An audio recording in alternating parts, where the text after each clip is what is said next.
ద్వితీయోపదేశకాండము 23వ అధ్యాయము. గాయము నొందిన వృషణములు గలవాడే గాని, మర్మాంగము కోయబడినవాడే గాని యెహోవా సమాజములో చేరకూడదు. కుండుడు యెహోవా సమాజములో చేరకూడదు.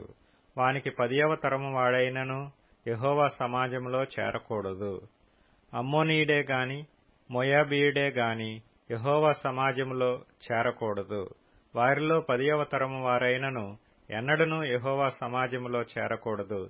ఏలయనగా మీరు ఐగుప్తులో నుండి వచ్చుచుండగా వారు అన్నపానములు తీసుకొని మిమ్మును ఎదుర్కొన రాక నిన్ను శపించుటకు బహుమానమునిచ్చి నదుల ఎరాములోని పెతోరులో నుండి నీకు విరోధముగా బెయేరు కుమారుడైన బిలామును పిలిపించిరి. అయితే నీ దేవుడైన యెహోవా బిలాము మాట వినకుండెను. నీ దేవుడైన యెహోవా నిన్ను ప్రేమించును గనుక నీ దేవుడైన యెహోవా నీ నిమిత్తము ఆ శాపమును ఆశీర్వాదముగా చేసెను. నీ దినములన్నిట ఎన్నడూను వారి క్షేమమునైనను మేలునైనను విచారింపకూడదు.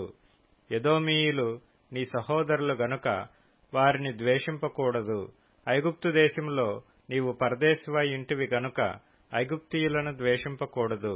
వారికి పుట్టిన పిల్లలలో 3వ తరము వారు యెహోవా సమాజములో చేరవచ్చును. నీ సేన శత్రువులతో యుద్ధమునకు బయలుదేరినప్పుడు ఏ దుష్కార్యమును చేయకుండా జాగ్రత్త పడవలెను. రాత్రి జరిగిన దాని వలన మైలపడినవాడు మీలో ఉండిన ఎడల వాడు పాళెము వెలుపలికి వెళ్లిపోవలెను. అతడు పాళెములో చేరకూడదు. సాయంకాలమున అతడు నీళ్లతో స్నానము చేసి సూర్యుడు అస్తమించిన తరువాత పాళెములో చేరవచ్చును. పాళెము వెలుపల నీకు ఒక చోటు ఉండవలెను. ఆ బహిర్భూమికి నీవు వెళ్లవలెను. మరియు నీ ఆయుధములు కాక గసిక ఒకటి నీ యొద్ద ఉండవలెను. నీవు బహిర్భూమికి వెళ్ళినప్పుడు దానితో త్రవ్వి వెనుకకు తిరిగి నీ మలమును కప్పివేయవలెను. నీ దేవుడైన యెహోవా నిన్ను విడిపించుటకును నీ శత్రువులను నీకు అప్పగించుటకును నీ పాళెములో సంచరించుచుండును. గనుక ఆయన నీలో అసహ్యమైన దేనినైనను చూచి నిన్ను విడువకుండునట్లు నీ పాళెము పరిశుద్ధముగా ఉండవలెను. తన యజమానుని యొద్ద నుండి తప్పించుకుని నీ యొద్దకు వచ్చిన దాసుని వాని యజమానునికి అప్పగింపకూడదు. అతడు తన ఇష్టప్రకారము నీ గ్రామములలో ఒక దానియందు తాను ఏర్పరచుకొనిన చోట మీతో కలిసి మీ మధ్య నివసింపవలెను. నీవు వాని బాధింపకూడదు. ఇశ్రాయేలు కుమార్తెలలో ఎవతయు వేశ్యగా ఉండకూడదు.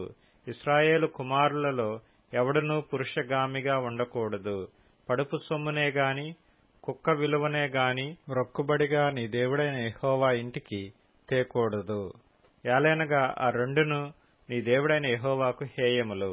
నీవు వెండినే గాని ఆహార ద్రవ్యమునే గాని వడ్డీకి వేయబడు దేనిని నీ సహోదరులకు వడ్డీకి ఇయ్యకూడదు. అన్యునికి వడ్డీకి బదులు ఇయ్యవచ్చును గాని నీవు స్వాధీనపరచుకొనున్నట్లు చేరబోవుచున్న దేశములో నీ దేవుడైన యెహోవా నీవు చేయు ప్రయత్నములన్నిటి విషయములోనూ నిన్ను ఆశీర్వదించున్నట్లు నీ సహోదరులకు వడ్డీకి బదులు ఇయ్యకూడదు. నీవు నీ దేవుడైన యెహోవాకు మ్రొక్కుకొనిన తరువాత ఆ మ్రొక్కుబడిని చెల్లించుటకు తడవు చేయకూడదు. నీ దేవుడైన యెహోవా తప్పక నీ వలన దాని రాబట్టుకొనును. అది నీకు పాపమగును. నీవు మ్రొక్కుకొనని ఎడల నీ యందు ఆ పాపముండదు. నీ పెదవుల నుండి బయలుదేరిన మాటను నెరవేర్చుకొని నీ దేవుడైన యెహోవాకు మ్రొక్కుకొనిన ప్రకారము నీవు నీ నోట పలికినట్లు స్వేచ్ఛార్పణము నర్పింపవలెను. నీవు నీ పొరుగువాని ద్రాక్ష తోటకు వచ్చునప్పుడు నీ ఇష్టప్రకారము నీకు చాలినంత వరకు ద్రాక్ష పండ్లు తినవచ్చును గాని నీ పాత్రలో వాటిని వేసుకొనకూడదు.